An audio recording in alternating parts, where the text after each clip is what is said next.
नमस्कार, स्वागत है आप सभी का आवाज में भारत चैनल में। हमारे साथ एक ऐसे शख्स हैं जो कि किसान कांग्रेस के प्रदेश प्रभारी बिहार के हैं, साथ में मुख्य संयोजक भी हैं, राजकुमार शर्मा जी। बात करेंगे कांग्रेस जिस प्रकार से प्रदर्शन कर रही है देश में, चाहे दिल्ली हो या फिर पटना हो या फिर अन्य राजधानी हो। आज के समय में जिस तरह से इनके कांग्रेस की जो अध्यक्षा है सोनिया गांधी एवं जो इनके नेता राहुल गांधी है, जिस प्रकार से ईडी तमाम चीजें बुलाई जाती है, इस पे क्या शर्मा जी का कहना है, किन रूप में और किन परिस्थितियों से झेल करके इस चीज को देखते हैं, तमाम जानकारी हम लेंगे। स्वागत है शर्मा जी हमारे चैनल में आपका। नमस्कार। और आज का जो ये विषय है कि जब से मोदी जी की सरकार बनी, उन्होंने एक बात हमेशा से अपने भाषण के दौरान कहा करते हैं कि कांग्रेस मुक्त भारत। मोदी जी हमेशा बदले की भावना से राजनीति कर रहे हैं और तमाम विपक्षी पार्टियों को और उसके नेताओं को सत्ता का दुरुपयोग करते हुए ईडी, आईडी, आईटी, सीबीआई ऐसी जो भारत की जो संस्थाएं हैं, इन रचनात्मक संस्थाओं का उन्होंने उपयोग बदले की भावना के तहत जो है नेताओं को और पार्टियों को जलील करने का काम, उसको नीचा दिखाने का काम, बेवजह उलझाने का काम और लोगों के बीच में एक अलग तरह का प्रचार करने का काम जो लगातार उन्होंने किया है, इससे जाहिर होता है कि वो पूरी तरह से बदले की भावना से राजनीति कर रहे हैं, जो कि पहले कभी इतिहास में हुआ नहीं और आगे भी संभावना नहीं है।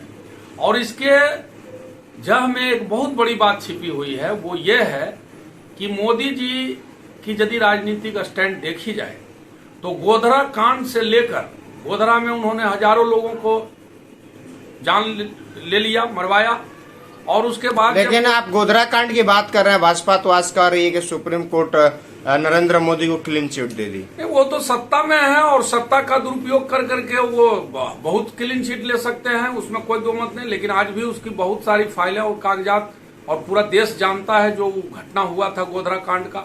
लेकिन उससे उस समय की बात की जाए तो सवाल उस समय जो प्रवक्ता है उनके संबित पत्रा सवाल उठाए थे कि ये जो हुआ था, देहांत कर चुके अहमद पटेल आप लोग के नेता थे, कि इनके द्वारा यानी सोनिया गांधी के कहने पर इस तरह का षड्यंत्र उस समय के मुख्यमंत्री नरेंद्र मोदी पे किया गया था। नहीं, पूरा भारत और पूरा दुनिया जानता है कि मोदी जी जो हैं पूरी तरह से कट्टर हिंदुत्ववाद के नाम पर और पूरी तरह से सोची समझी राजनीति के तहत उस कांड को करवाया गया था और हुआ था, और वो उस समय मुख्यमंत्री थे। वो सारा पूरा देश जानता है। लेकिन उससे एक बड़ी बात जो मैं आज आपके माध्यम से रखना चाहता हूं और पूरे देश के लोगों को मैं बताना चाहता हूं कि मोदी जी जब से सत्ता में आए, कभी तो इन्होंने नोटबंदी ला करके पूरे देश के लोगों को प्रताड़ित करने का काम किया, कभी इन्होंने जीएसटी ला करके देश के व्यापारियों को प्रताड़ित करने का काम किया। ठीक उसी तरह से बिना सोचे समझे लॉकडाउन लगा करके पूरे हिंदुस्तान के गरीब मजदूरों को मारने का काम किया। 3 काले कानून, कृषि काले कानून को ला करके किसानों को मारने का काम किया। अभी अभी आप देख रहे हैं कि हमारे देश का जो भविष्य है, बेरोजगार छात्र नौजवान, उसके लिए ये जो लाए हैं अग्निवीर योजना लाए हैं, आज जो है हमारे देश का जो भविष्य है उसको ये बर्बाद करने पर तुले हुए हैं।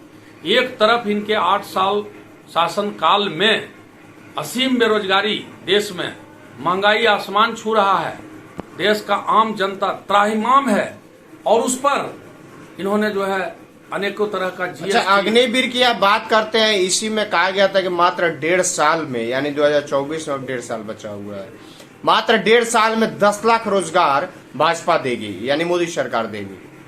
बिल्कुल, इन्होंने शुरू से ही चुनावी जुमला इन्होंने कहा था कि 2 करोड़ नौकरी देंगे। क्या हुआ? 2 करोड़ प्रति वर्ष हम देंगे युवाओं को नौकरी। क्या हुआ? पूरा देश जानता है। ये भी इनका जो है पूरी तरह से राजनीतिक साजिश है, जुमलेबाजी ही इसको कहा जाए। ये कहीं आज 8 साल में कहीं कुछ दे नहीं पाए किसी को, और जो पहले से युवाओं को जो सेना में, रेलवे में और ऐसे जो भारत की वो संस्थाएं जो लोगों को रोजी रोजगार नौकरी मुहैया कराता था, सबका आज इन्होंने जो है बंटाधार कर दिया। रेलवे की बात आपने की, रेलवे में अब जितने भी बुजुर्ग हो चुके हैं यानी 60+, उन लोगों को जो छूट मिलता था आप लोग की सरकार में, वो अब नहीं मिल रहा है, ये घोषणा कर दी गई है। बिल्कुल, आपने इस बहुत गरीब और वैसे लोगों से आपने जुड़ा हुआ मसला उठाया। कांग्रेस ने विभिन्न प्रकार के सब्सिडी रेलवे में चलने वाले बुजुर्ग लोगों के लिए दे रखा था और विभिन्न प्रकार के गरीबों के लिए जो सब्सिडी मिल रही थी, तो हर जगह से सब्सिडी को खत्म किया जा रहा है। अब तो बड़े बुजुर्गों के लिए जो था रेलवे में जाने का वो खत्म हो गया, गैस पर सब्सिडी जो मिलता था गरीबों के लिए वो खत्म हो गया। तो ओवरऑल यदि देखा जाए तो जो महंगाई, जो बेरोजगारी, जो लोगों की सरकारी नौकरियां चली गई, जो लोग बेरोजगार हो गए, हर स्तर पर भारत के लोग पूरी तरह से जलील हुए। देश की अर्थव्यवस्था आप देख रहे हैं कि कहां चला गया है, जीडीपी का क्या हाल है वो आप देख रहे हैं। और एक एक कर करके जिस तरह से इन्होंने संस्थाओं को बेचने का काम किया, अपने उद्योगपति मित्रों के हाथों में पूरे देश का खजाना दे दिया। दो ये हैं जो पूरा बेच रहे हैं, अमित शाह मोदी जी, और दो जो हैं अडानी अंबानी, ये दोनों खरीदते जा रहे हैं। दुनिया का चौथा धनी मानी व्यक्ति बन गए अडानी। तो इस तरह से आप यदि देखें तो मोदी जी अपने जितने काले कारनामे हैं और इनका जो फेल्योर है, हर स्तर पर ये फेल्योर होने का जो इनका हुआ है, उसको छिपाने के लिए विपक्ष के नेताओं पर ये विभिन्न तरह का झूठा आरोप लगा करके ईडी को भेजते हैं, सीबीआई को भेजते हैं, ताकि उन नेताओं की छवि को धूमिल किया जाए। उसके बारे में देश की जनता, लेकिन भारत की जनता अब सब कुछ समझ चुकी है इतने दिनों में कि ये जुमलेबाजी के अलावे, झूठ बातों के अलावे इनके पास कुछ करने के लिए नहीं है। जनता को हर स्तर पर इन्होंने मारा है। ये गरीबों का विरोधी है, किसानों का विरोधी है, महिलाओं का विरोधी है। आज गैस का आप दाम देख रहे हैं कि जिस तरह से है। अच्छा, गैस की आप बात कर रहे हैं, उस समय की बात की जाए यानी 2014 से पहले, तो आज की जो केंद्रीय मंत्री स्मृति ईरानी है, सिलेंडर लेकर के बैठा करती थी रोड पे, प्याज की माला ये लोग पहना करते थे। अब तो देहांत कर गए, अरुण जेटली जी थे, तमाम लोग थे। आज के समय में एक वीडियो और एक आपके कांग्रेस के तमाम नेताओं के द्वारा, खास तौर से जो युवा कांग्रेस है उसके द्वारा उठाया जा रहा है कि स्मृति ईरानी की जो बेटी है वो बार चलाती है और उस बार में तरह तरह के जो मतलब कि हिंदू की बात करते हैं लोग, बीफ तक खिलाया जाता है। तो ये कहाँ से मतलब सत्ता के आड़ में ये मतलब गलत तरीके से जो कार्य किया जाता है, इस पे प्रभाव क्या मतलब पड़ेगा? ये तो पूरा देश जानता है कि स्मृति ईरानी जी राजनीति में कैसे आए, ये भी जानता है। और अभी जो ये वीडियो जो वायरल हो रहा है सारे सोशल मीडिया पर और मीडिया पर, तो वो भी उसकी तह में सच्चाई जान रहा है लोग कि क्या है, ये लोग सत्ता के आड़ में कितने विभत्स कार्य कर रहे हैं, कितनी बलात्कार, हत्याएं, अपहरण और क्या क्या हो रहा है। विभिन्न तरह का बुलडोजर बाबा और कौन बाबा सबको उजाड़ने में लगे हुए हैं। तो ये मूल रूप से बीजेपी में बैठे हुए जो लोग हैं वो नाना प्रकार के भ्रष्टाचार में लिप्त हैं। और ईडी और सीबीआई को कहां भेज रहे हैं? तो विपक्ष के नेताओं पर, जो बेचारा आज सत्ता में नहीं है। हम पूछते हैं कि आज सोनिया जी जैसे शख्सियत जो त्याग के प्रतिमूर्ति हैं और जिन्होंने 2 बार प्रधानमंत्री का पद को ठुकरा दिया, वैसे आदमी पर जो है इन्होंने जो है सीबीआई को, ईडी को भेजने का काम कर रहे हैं।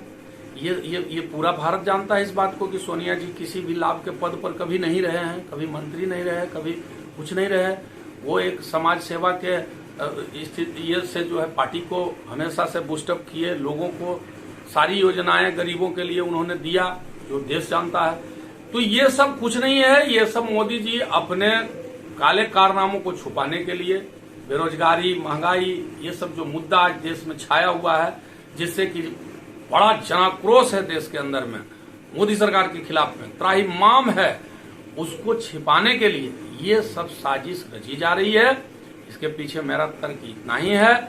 और मैं लास्ट में यही कहूंगा कि मोदी जी के 8 साल बीते हो गया है, अब भी कम से कम उनसे अपील है कि मांग है कि वो जनता के प्रति सोचें, गरीबों के प्रति सोचें। नहीं तो ऐसा ना हो कि श्रीलंका जिस तरह से आज बदहाली के कगार पर चला गया, इस तरह से आंख मूंद कर करके जो देश के संस्थाओं के साथ खिलवाड़, लोगों के साथ खिलवाड़, उसके जनजीवन के साथ खिलवाड़ जो हो रहा है, ये देश की जनता बर्दाश्त नहीं करेगी।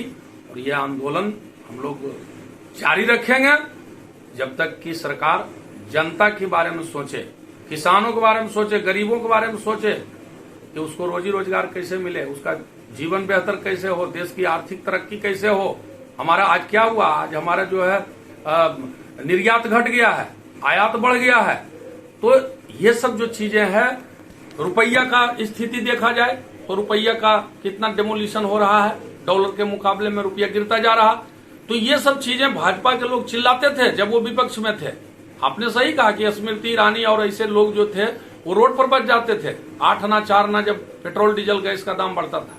लेकिन आज स्थिति है, इन्होंने कहा था कि हमारी माताएं बहनें देश की जो है वो अब धुआं में नहीं खाना बनाएगी, लेकिन फिर वही हो गया। लोग जो है गैस चूल्हा के जगह पर अब लकड़ी पर भोजन बना रहे हैं, गोईठा पर भोजन बना रहे हैं, कोयला पर भोजन बना रहे हैं। ये स्थिति आ गई है। तो मोदी जी ऐसा नहीं है, देश की जनता सब समझ रही है, वक्त का इंतजार है। आने वाले समय में, आने वाला चुनाव में, वक्त आने पर भारत की जनता फैसला करेगी। नमस्कार, राजकुमार शर्मा, राष्ट्रीय संयोजक, अखिल भारतीय किसान कांग्रेस, AICC इंचार्ज बिहार।